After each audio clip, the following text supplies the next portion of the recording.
Welcome to this episode of Disease du Jour on the topic of changing your paradigm of the modern equine oral exam with Drs. Jack Easley and William Bo Rainbow. We are fortunate today that we have a bonus webinar to go along with the podcast. I'm your host, Kim Brown, publisher of Equine Management.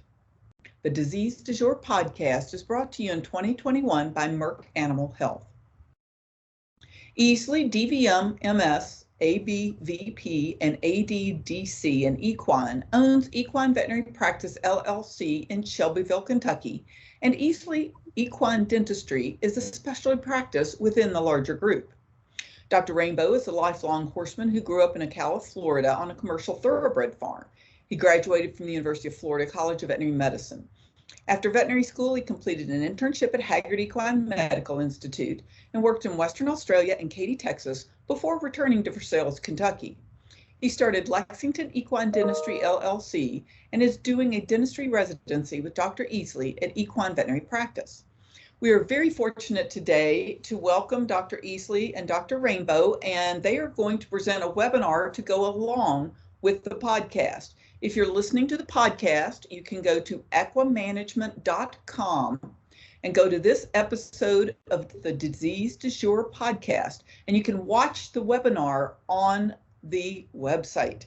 So we thank you very much, Dr. Easley and Rainbow, and I'm going to turn it over to you now.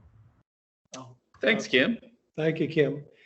I just wanted to introduce this topic of the changing paradigm of modern equine oral examination, because it really has changed dramatically in the last, especially the last 10 years, but even the last 20 years in the way that we examine horses' mouths and the spectrum of diseases that we're presently able to diagnose in horses from an oral exam.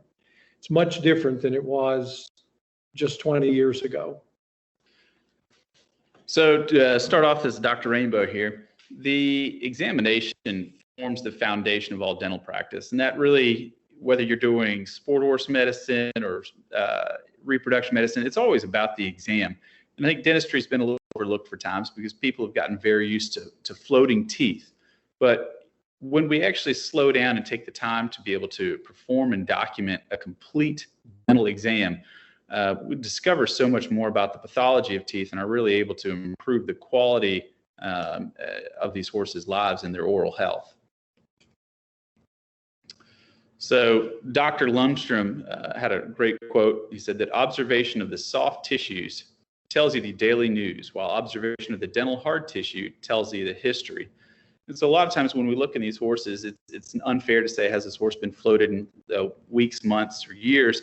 But to be able to look back, you kind of have an idea of where has this mouth been, how long has this pathology taken to develop, and how quickly we'll be able to maybe improve the dental disease and make a difference in this animal's quality of life and its oral health.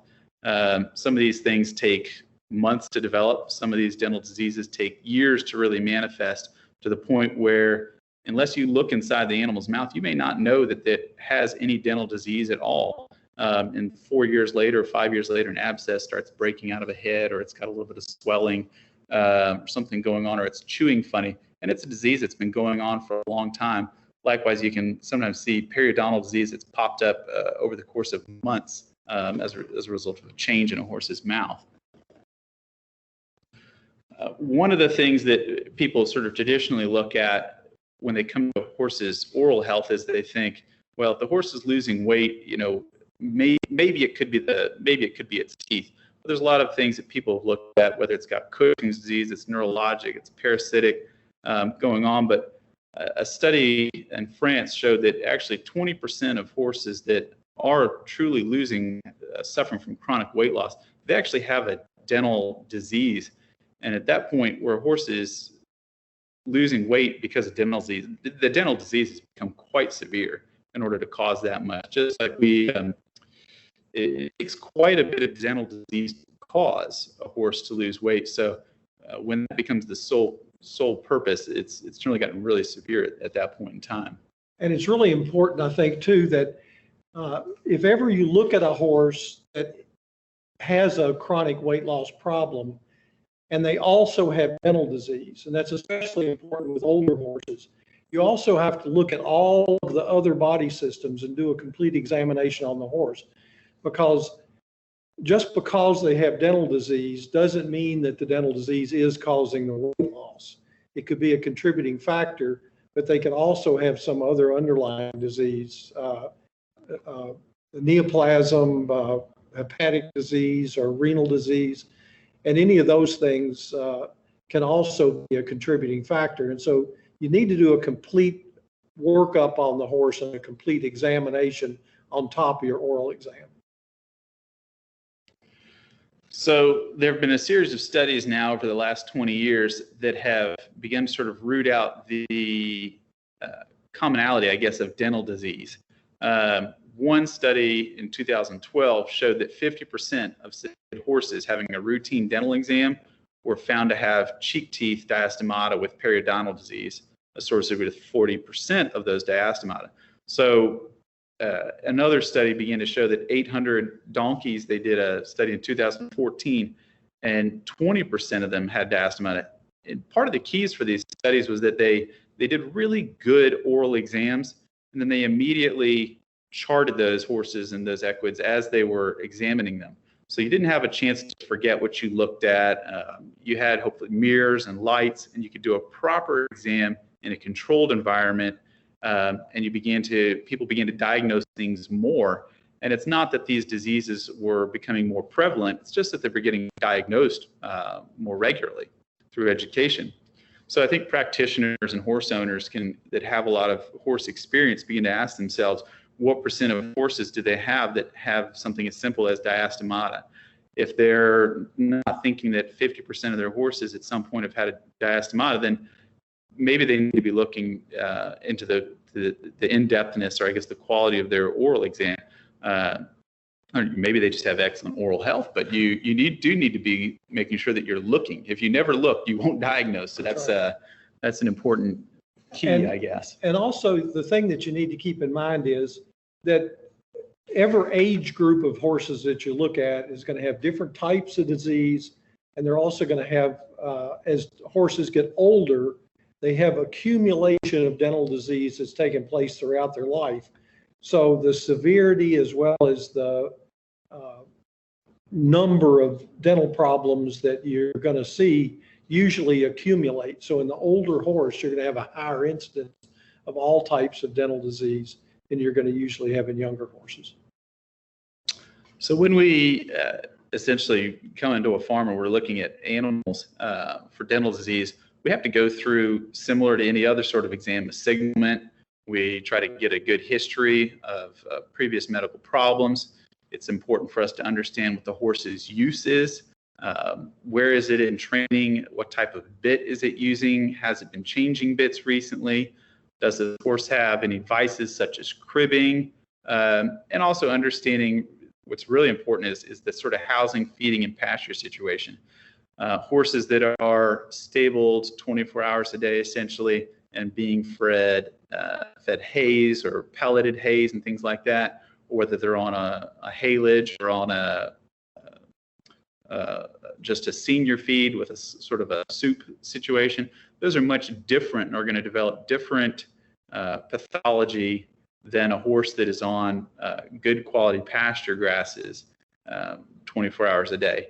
So, and they'll need to be managed slightly differently as well. So it's important if you understand the situation that the horse is coming from and where it's needing to go, it can help you better formulate a treatment plan as well. So these are all things to have a good history on and an understanding before you really start working on the animal. Components of a good dental exam, you need to have extraoral findings. You need to be able to look at the whole horse, like Jack said earlier, and understand, what other diseases could this horse be undergoing or challenges in its life. And then you need to look extraorally at the head. Does it have any swellings? Does it have any bumps, drainages? Does it have one ear that's a little bit droopy or an eye that's a little bit weepy? Does it hold its tongue out outside of its mouth or to one side of its mouth? You can also watch it eat grain or hay and see how it interacts with its food. Things that we're going to also have to look at is its dental and skeletal occlusion. We're going to look at the soft tissues. We're going to look at the occlusal wear status. You know, has it been, is it wearing its teeth appropriate for its age? We want to look at its periodontal status. Does it have a bunch of pockets? Is its gingiva receding? We want to look at its endodontic status. Are pulp horns open? Are they closed? These are all things that we begin to kind of, part of the exam, we've got a really broad range of systems to look at here. So going forward, we've got everything from skin to muscles, nerves, to the bone, to the oral soft tissues, to the teeth, and then we've also got sinuses and still blood and lymph running through these horses. So there's quite a bit that all concentrates in the head for our exam. So when we start looking at these things, it's good to know that we should be looking for them, but we have to ask ourselves, what are we looking for? We all kind of know what's normal, but if we're going to start diagnosing more dental disease, we kind of have to know what we're looking for, because some of these things can be really quite subtle. Alignment, you could have something, malocclusions. If you've got parrot mouths, everybody picks those up, but you could have just a simple tooth that's out of alignment as well. Occlusion, we can look at how the teeth are meeting up on one side versus the other. You might find horses that are chewing only on one side of their mouth. Diastemata are gaps in between the teeth. For all the cheek teeth of a horse, they should be right in a row, all touching and tight. You shouldn't be able to have feet in between them. If you start to find feet in between them, now you're going to get diastemata. And we'll talk more about later what those can lead into. You can have tooth enlargements, elongations, depending on wear abnormalities. These can go on to create ulcers, tooth fractures, which leads to infection. We can also have open pulp horns. So there's a myriad of dental disease that sort of we can see on an exam that should be diagnosed and recorded. Even if it's not necessary to treat at that time, we should be aware of it and following it along and monitoring at the very least. What we've got here is an example. We're going to play a video if you're watching the webinar. And you're seeing a dental pick. We're using an intraoral scope. And you're seeing a dental pick placed into a pulp horn. Now what you're seeing is when this pulp horn, it's black, but it's got a little bit of green in the middle. And what that is that's feed in an open pulp horn. And sometimes it takes quite a bit of digging to truly discover that these pulp horns are open. But if you're watching the webinar right now, the pick is put into one that you might have thought was solid, and we're beginning to pull food out of it. So it's impressive what you can actually find on these things if the horse can't tell us that it's painful. But if we look, we can find it, and we can know that this teeth are becoming a problem. Now, not all dental disease necessitates treatment immediately, but to understand that it's there and to be able to follow its progression and to be able to make a well-timed treatment plan are something that any veterinarian can do. Now notice also on this tooth, there are 5 pulp horns present, and 2 of them have defects in them that are packed with feed. The rest of these pulp horns, you can scrape along the edge of them with your pick, and they're not open. This tooth has all the pulp horns are closed. Now, let's see, I think there is a defect in that pulp horn. But the other 4 are closed. But see the food coming up out of that pulp horn? That should be covered with secondary and tertiary dentin, and there shouldn't be any defect to where you could get any food out of that pulp horn. So what are the tools for an important dental exam? I mean, most people have a light, they may have a speculum, but there's some things that to do a really good dental exam, you need a really good light. You need a proper speculum that fits the horse's mouth. You know, whether you have a scope or stocks or x-ray, those are things that moving forward, if you begin to do a lot of dental examinations, they will definitely aid in diagnosis. But the basics of a dental exam can be done as simply as having really good headlamp, really good scope, really good headlamp, really good speculum, and a mirror and picks. Those are the very much basics here. You move along, we're going to introduce you some other equipment that you can use as well. But the first part of the exam, what you need when you're looking at a horse or coming into a stall to be asked to examine an animal, is the external exam. So this is watching the horse, how it interacts with grain or feed. It's looking, does it have any swellings? As we said earlier, weepy eyes, droopy ears, is the tongue hanging out of the mouth? There's pain scoring systems using the pain face and things like that. The vast majority of horses, thankfully, won't show any of those signs in our fairly routine dental exam from an external standpoint. But if you don't look, you won't find it. If you're looking at the webinar, on the right is a picture of a horse and you'll notice that on the right mandible of this horse, there's a 12 by 8 by 9 centimeter mass. And it had been there, but the owner the only reason it really sort of jumped up, she knew about it, was that the bridle didn't fit very well anymore. So while it's been there and it was much smaller, I don't think it just necessarily jumped up overnight. But if you're not really looking, you definitely won't find it. Moving on from an external exam, it's time for us typically to sedate the animal. So we use a lot of xylazine and torbagesic and occasionally dormocidane for these horses, because if you don't sedate them, it is extraordinarily difficult to be able to look into the back of a horse's mouth and do a complete, thorough oral exam. So definitely recommend using sedation when placing a speculum on a horse to do a complete exam. And also, when you talk about restraining sedated horses, a headstand or some sort of sling device to hold the head up is helpful. These horses do need to be relaxed to the point to where they're not constantly chewing and lolling their tongue and moving their head around while you're trying to do your exam. So you do need to have them relatively well sedated and their head supported to where you can be in a comfortable position to do your oral exam. Bo and I are both over 6 foot tall, and so sometimes we'll sit on a stool in front of the horse to do our exams with the horse on a headstand, with the head on a headstand, rather than stand and do the exam.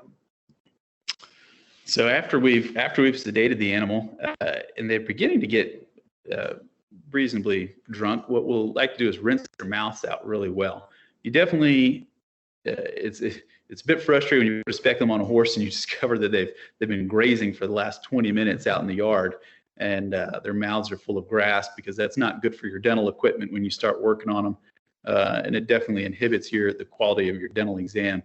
So we in order to keep the horse before the cart here, you've got to rinse them out really well. We use a little bit of dilute chlorhexidine in one of these big half-liter syringes here. And another tool that we keep, that you see at the bottom, is essentially a water pick for these horses. We'll use it for floating or flushing out diastemas and sockets and things like that have gotten packed with feed. So you can put variable water pressure on them. There are some commercially available systems, and then there's some sort of homemade systems that actually work just as well or better with horses. So we rinse their mouths out really well, and then what we find out next is it's time to put some gloves on and look at the incisors in the bars of the mouth before we put this speculum on. We need to look and see, are these incisors, are they the appropriate numbers? Are they the right length for the age that we're thinking this horse is? We'll be examining for deciduous teeth versus permanent teeth in young horses. Have they erupted canines?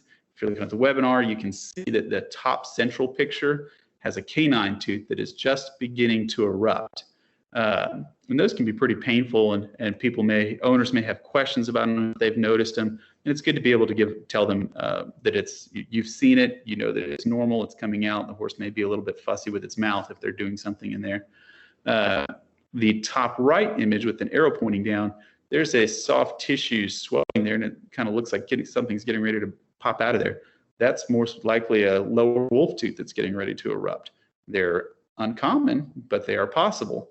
And if the people are putting a bit in a horse's mouth and it has a lower wolf tooth, it will definitely object. We'll show you some x-rays later of one that that recently visited. In the bottom right down here, bottom left screen, actually, we've got, this is a very old horse's teeth. You can see these enlarged juga. You'd start wondering about horses with EOTRH. And you want to be looking all along here for tartar on these older horses as they begin to accumulate dental disease, as Jack said earlier. So it's important to take a good look and not just put the speculum on, because sometimes the incisors are an afterthought for people, and the bars in the front of the horse's mouth. It's quite impressive the amount of pathology that we can find when people talk about having bitting problems in their horses. Right at the front of the mouth, it's there. So it's easy to see without a speculum. And we've just got, if you're looking up here at this bottom right, you'll see that there's a wolf tooth actually hiding and rather rostral and buccal to where you'd normally find one. So if you were just putting your thumb back where you normally look right in front of the 06, you miss that this 05 wolf tooth is way rostral here. So now that we've done that part, it's time to put a speculum on a horse. We've come a long way from just kind of standing on a bucket and peering into the horse's mouth. We can do better than that. This is an old picture, but a lot of these speculum designs really haven't changed significantly, just the materials going into them have. We most commonly use a McPherson speculum, but there's a time and a place for a variety of speculums, and a LumaSpec is very good as well. What you can see with this image, this horse has a parrot mouth on our screen here. And so if you put a McPherson speculum into a horse with a parrot mouth, it's not going to fit very well. So you really need to make sure you've got the right way to open a horse's mouth, and that may require using flat bars. For young horses, some of these McPherson speculums have a ridge on the inside of the mouth that will hit the hard palate, and they get pretty reluctant after a while to have their mouth in the speculum. Same with older horses that have quite a bit of attrition of their incisors, and they've worn them out, and that ridge. So sometimes we take burrs and we actually will file down that ridge on the back of the bite plate for McPherson, or sometimes they're just better off in an LumaSpec, which has a nice big broad flat plate, and you can put a towel underneath that to keep them more comfortable. Definitely one of the things people underestimate the amount of discomfort a poorly fitting speculum can have for a horse. And veterinarians can do a much better exam if they make sure that speculum really fits the horse well, and they'll have a really less fussy and require less sedation during the exam.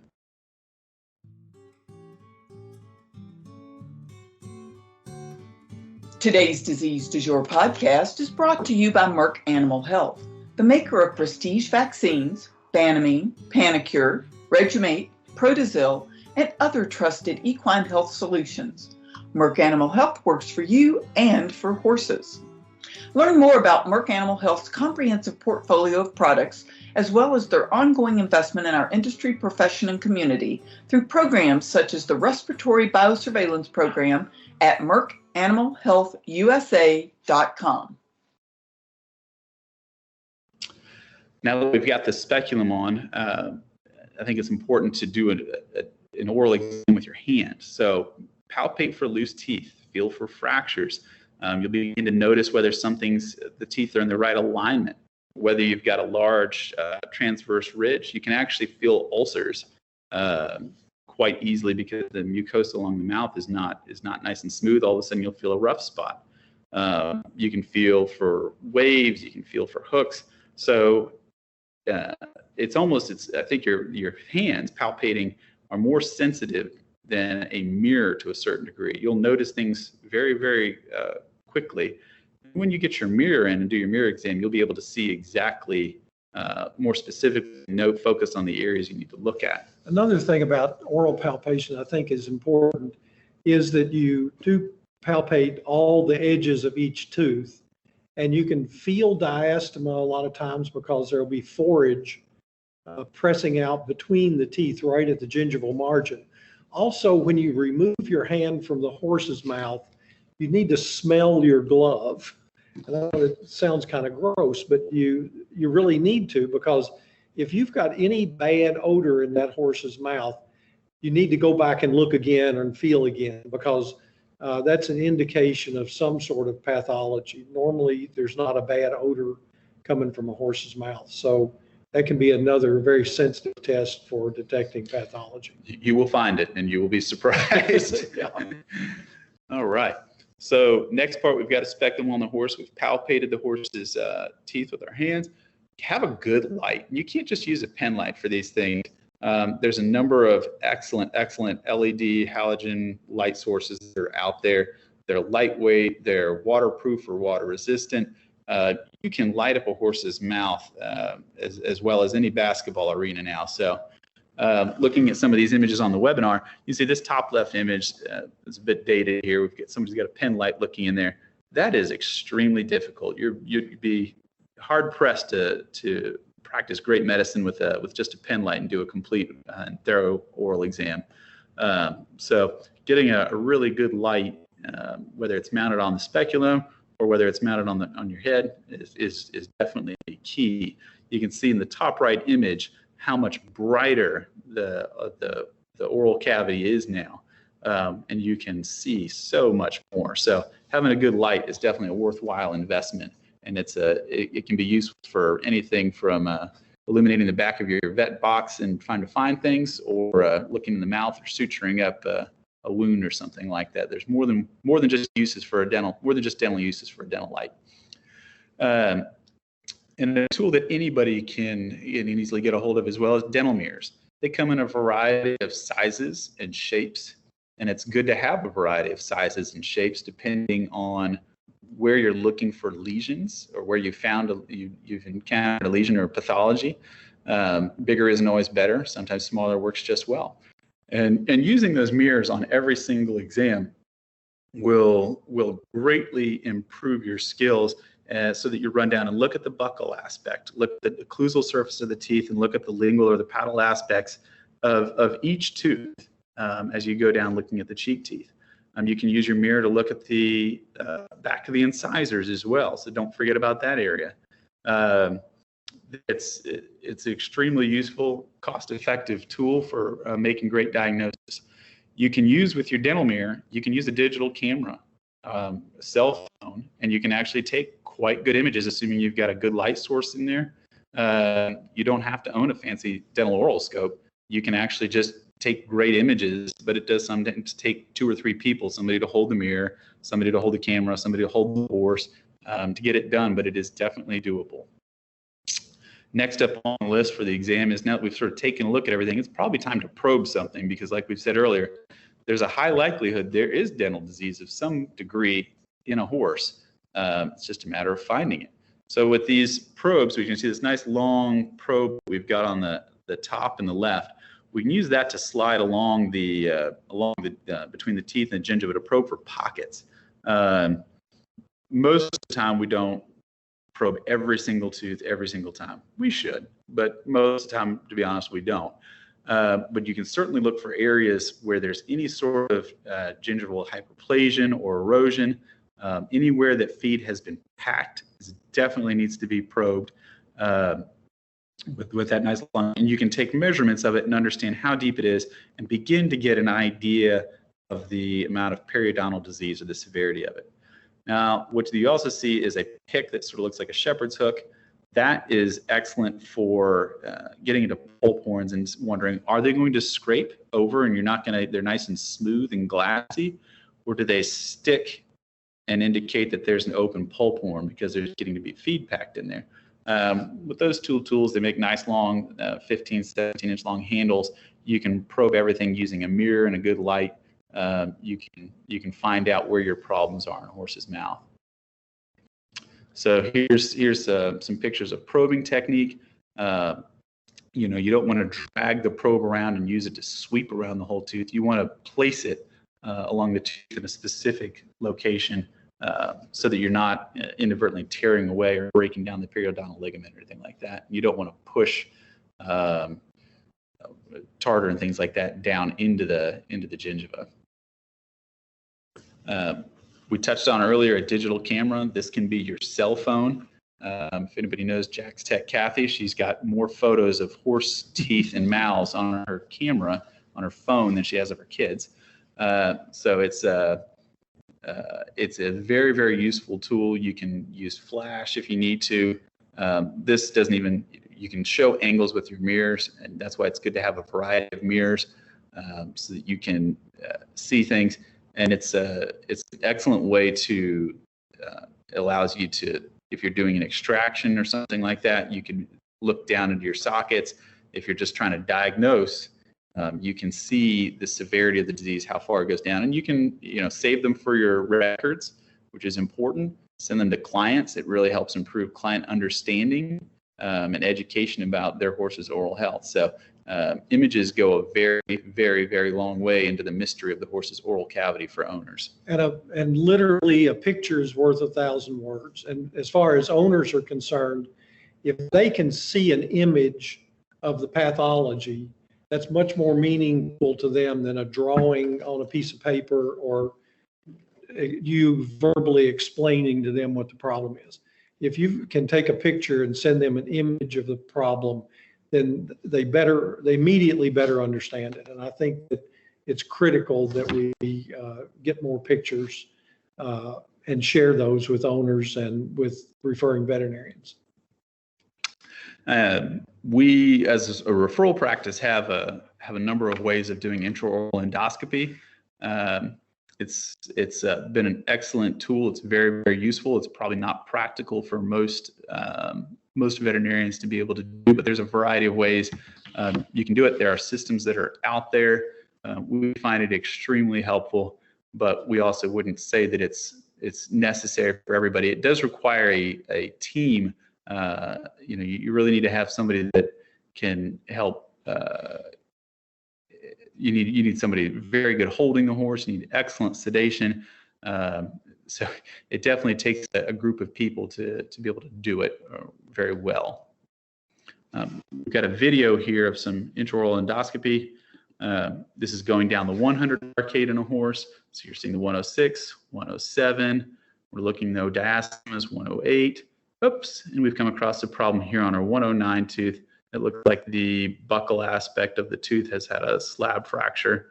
And then we're going to look at our 110 and then our 111. And if you look closely, you can see there's a bit of forage between the 110 and the 111 on this exam. So using intraoral endoscopy is extremely useful for us for the amount of surgeries that we do. X-rays are also critical. You can see on the this top tooth, this was a horse, the top left shows a mirrored picture of a very sort of dysplastic looking tooth. This horse had been referred to us because they thought it had a broken tooth. Well, radiology, we took some x-rays and showed that actually it had a dysplastic tooth that was in there instead and had a large odontoma with just a giant dental mass essentially above it. So that was important. Bottom left, what you see is another bump on just in front of the 306, just another one of those little bar bumps there. No big deal here. Just the horse is kind of fussing under the bit. Twisted the owner's arm a little bit, shot an x-ray, and ta-da, there's a nice wolf tooth sitting right there, which is probably a good reason why this horse was quite difficult to have for bitting. So we've got that removed, and hopefully that horse is doing much better. When taking radiographs, it is very, very important to take them open mouth. And try to get the right views. And there's specialty training courses that can be taken to help practitioners do that. Oral skull radiographs are not the easiest things to do. They're not as commonly done for most people, but there are definitely some guides and things to help people out there so that you can take better radiographs. Radiographs aren't always the most diagnostic because you get superimposition of hard tissues. So sometimes that's just saying the extraoral. Sometimes we have to take intraoral radiographs as well, but they do help. They can improve our diagnostic quality. So if you're shooting, for example, incisors, you can have the horse properly sedated and place your plate in the horse's mouth and shoot a series of images, and that way you don't get overlap of the upper and lower incisors.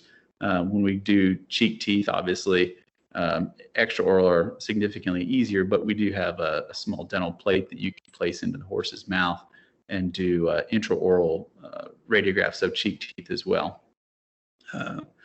but it does take a bit of practice to take proper dental radiographs and understand the techniques to get really good images. And there, if you go back in the AAEP archives, there have been several really good programs with good images, and I know that Bob Barrett and Molly Rice and several other people have presented papers on proper technique for both taking good dental radiographs as well as interpreting radiographs, and it would be beneficial to review those.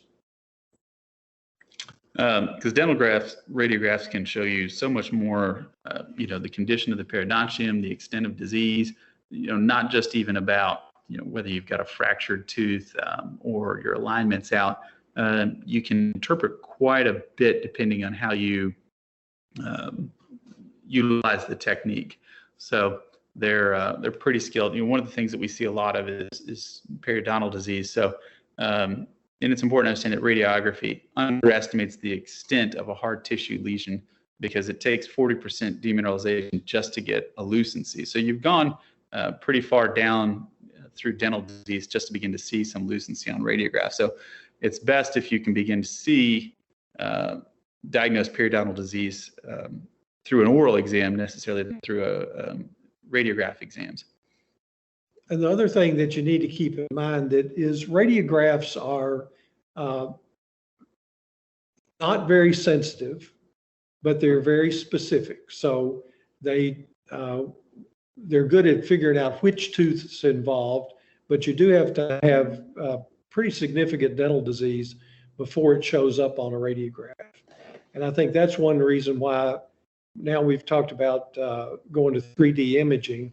And I think that's one reason that we've decided to do that is with computed tomography and MRI, they're much more sensitive because we can take small slices of the horse's head and manipulate the images to where we can get different angles and really see a 3D picture of the horse's head and the individual teeth. We can also see the internal structures of the teeth in much more detail. So in the image that we're looking at here is a sagittal section of an upper 09 on a horse, and you can see we've got fluid in the sinus compartment on the right. We've got air, normal sinus compartment on the left. But even then, with this tooth on the left, you can see that there are some lucencies within the crown of the tooth. And those, if they're soft tissue lucencies, those are normal and they indicate where the pulp horns are and where the incompletely filled infundibula is. But when we start seeing gas in the pulp horns of a tooth, that's an indication of an infected tooth. And you'll see that before you start seeing a bony change in a lot of diseased teeth. We'll also use MRI occasionally. It's not very good for looking at the hard structures in the horse's head because it's dependent upon water volume in the tissues to get a good image. But it's really great for soft tissue images, tumors and masses in the horse's head, but not so good for looking at the internal structures, hard structures of the tooth. It is interesting that with MRI, it really does show pulp horns better than even CT does. And if you look at this image, this is a cross section through an upper 07, and you can see that on the right side is a mass in the nasal passage. There's also a deformed mass at the top of this tooth. But if you look at the left where the normal tooth is, you can see the outline of the pulps in these, the pulp chambers of this tooth as being soft tissue, which is a normal pulp in this particular tooth. So different imaging techniques will emphasize different tissues. It's more common that we use a CT to diagnose dental disease than an MRI, but both of these 3D imaging modalities are beneficial. And so the final, and probably one of the most important things is the charting of the oral findings. There's a gazillion dental charts available out there. The AVDC has them on its website. One of the things it's important is to have a good dental chart and to be able to use it appropriately. Draw what you see and what you can find on your exams. Even if you're not labeling it correctly necessarily or something, you don't know exactly how to call it, draw it and describe it. So we really like these sort of exploded ones where you can see the teeth, the occlusal surface, and you can see the side of the tooth and be able to understand whether there's an elongation or a pulp horn that's affected, or where you've got fissure fractures and things like that. Because as you do serial exams on these horses, it really allows you to understand how something is progressing and give you a better clinical feel as you see more and more cases in the field for where is this case likely to go and what can be done to appropriately treat it so that it doesn't become a major problem. So most of the time they've got, they'll give you spots for writing your problem list, for a therapeutic plan, describe what you did. And these are all well and good, and we really like them. The next dental chart where, what some folks do is in putting in the images, as we've said earlier, these pictures worth 1,000 words. So there's at least 4,000 words here. And it'll really help explain to owners and feel like they've got value because they've seen they've understood a diagnosis a bit better, and they've seen the type of work that you've done to mitigate or treat a disease. Just want to talk a little bit about periodontal disease because it is pretty much the most common thing diagnosis that we come across. It can affect any tooth, but because dental disease typically accumulates with age, we find it most severe in the cheek teeth of older animals. And it's associated with diastomata, which are those gaps that we get. So we can see it very, very severely and as they get older, and you don't see these necessarily. It can be quite severe in the animals. They're not losing weight, but what they're eventually beginning to see is they might be diagnosed. They might be quitting or something like that, and then you find that it's progressed. What started off as a small problem is essentially finally rolled into a rather large problem in a tooth that needs to be extracted, or a sinus infection or something like that. It starts off with a malocclusion where teeth are not wearing evenly against each other. So we get these diastemas. These gaps are now a great spot to pack feed. Horses that are stabled or are getting hay and grains, it's a little bit harder for them to clear these diastemas as they normally chew around. Horses that are out on grass 24/7 on a good grass pasture, they may get a little bit luckier because the grass is softer and they can clear it out a little bit easier. Because what happens is the feed gets impacted into these gaps. It begins to irritate the gingiva, which gets sort of an inflammatory response. And as that feed gets trapped in there and it's sort of the tissues swell up around and everything, you can get bacterial proliferation. You begin to get things like peripheral caries. You get the disease, the periodontal ligament begins to sort of break down, and you find that teeth begin to get looser and looser because they're just not secured in the mouth like they used to be. So you've seen old horses where you're trying to reach in and pull a tooth out. Well, it's had a diastema in there, and it's gotten some pretty good periodontal disease. And we can try to do our best to prevent those as they age and keep them clean. And it's how to treat those is a different talk. But understanding that diagnosing them early is much easier, and treating them early improves the quality of life and the quality of the mouth. Oral health longer is a good point to take home.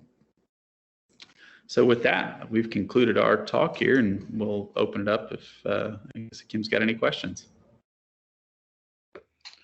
Well, thank you very much. We appreciate it, Dr. Easley and Dr. Rainbow. I do have a couple of questions. I want to go way back to when you were talking about speculums and Speculum Fit. I know a lot of people have miniatures. And how should a veterinarian handle those? Because I've seen some vets go from doing the quarter horse or the thoroughbred and throw the same speculum on a miniature, and it's not a great fit. So what is your, well, you're laughing. There are several companies that make pony speculums that are just a downsized mouth speculum. But in reality, even large speculums will fit miniature horses, but it does take some adjusting. You have to make sure that you have lots of holes poked in the pole strap so that you can get it tightened up on the mouth properly. The incisor plates, they make different size incisor plates. And so we usually don't have much trouble with taking a large speculum and putting it on a small horse. But it does take maybe one more person to sort of steady things in the mouth. But the pony speculums are, they're designed to do that. But we don't always have a pony speculum with us when we go out to do a small horse or a mini. So we end up using a large speculum on them, but you can get everything done.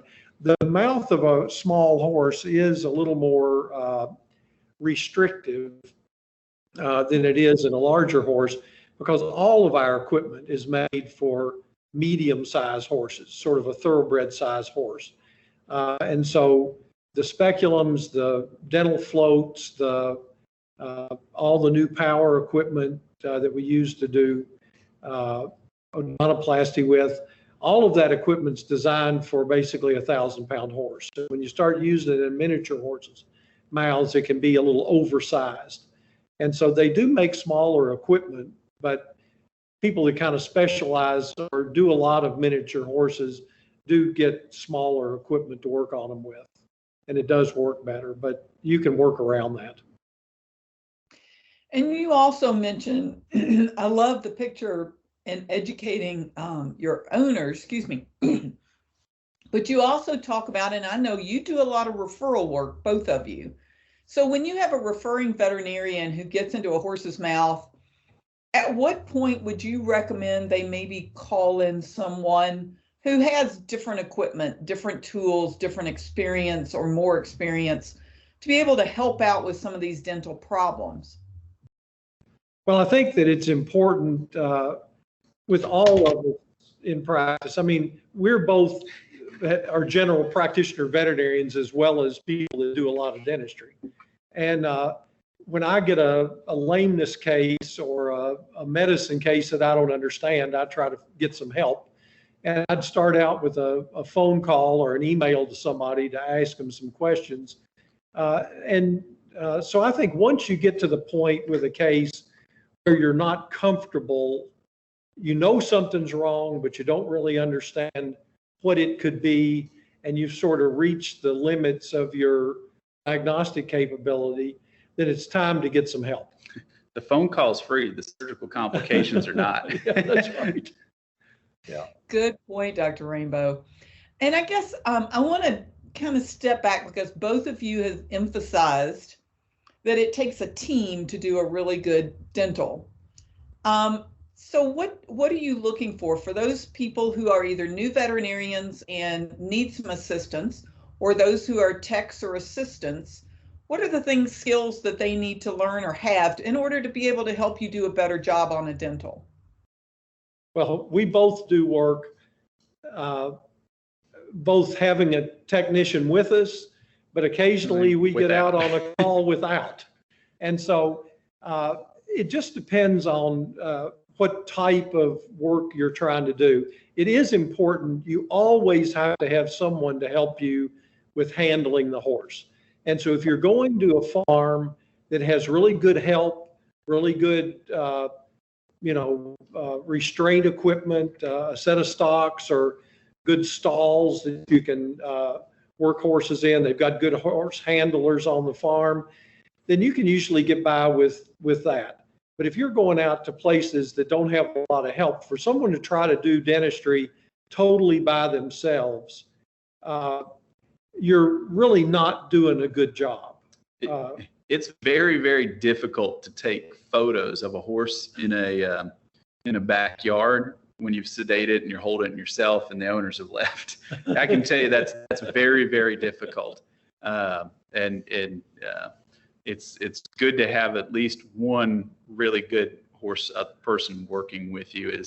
I generally don't work by myself at all. I've always have at least one very good horse person that understands that horse there.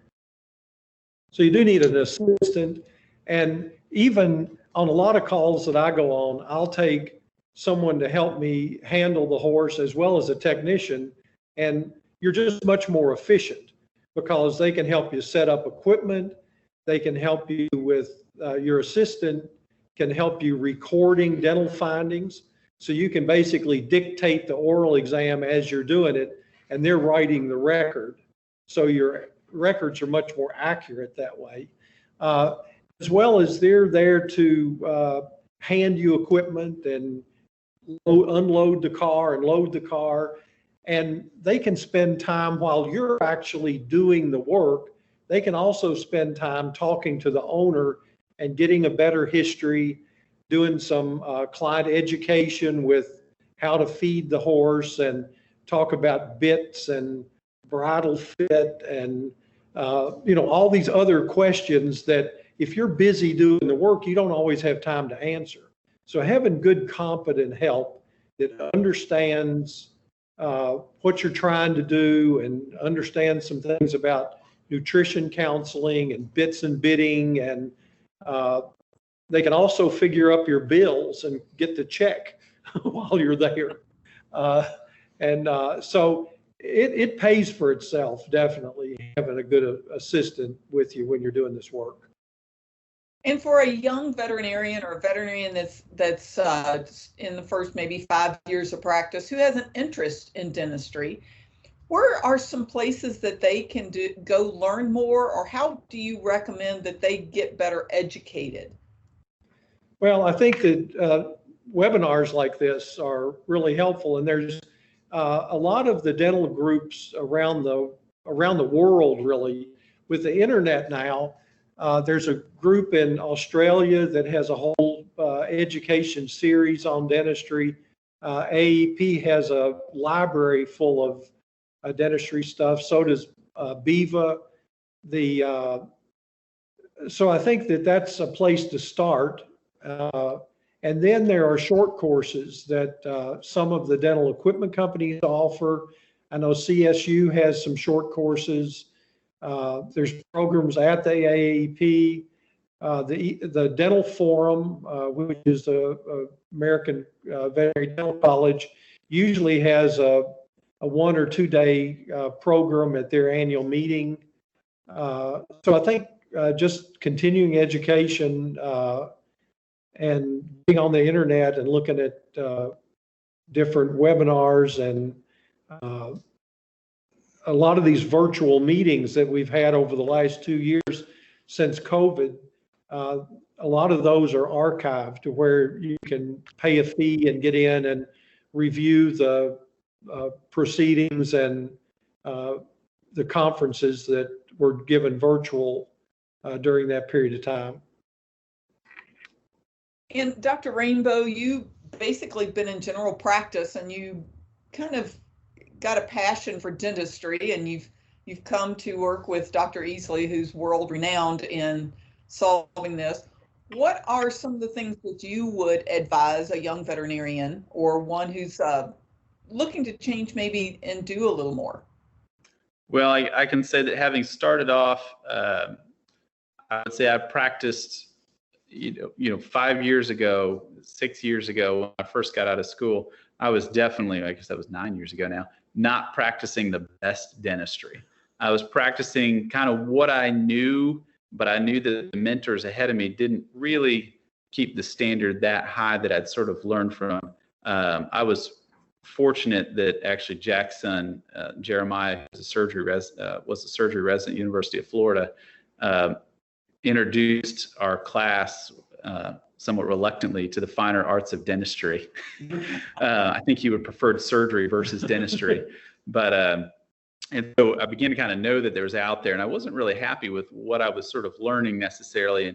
And when I was in Katy, Texas, a good dental provider down there began to show me quite a bit more about, the different tools, what they could be used for, and opened my eyes a little bit. And when I came back up to Versailles, I asked Jack, I said, do you mind if I ride with you for a few days here and there? Would that be possible? And it greatly improved. And probably one of the best things I did was a short course.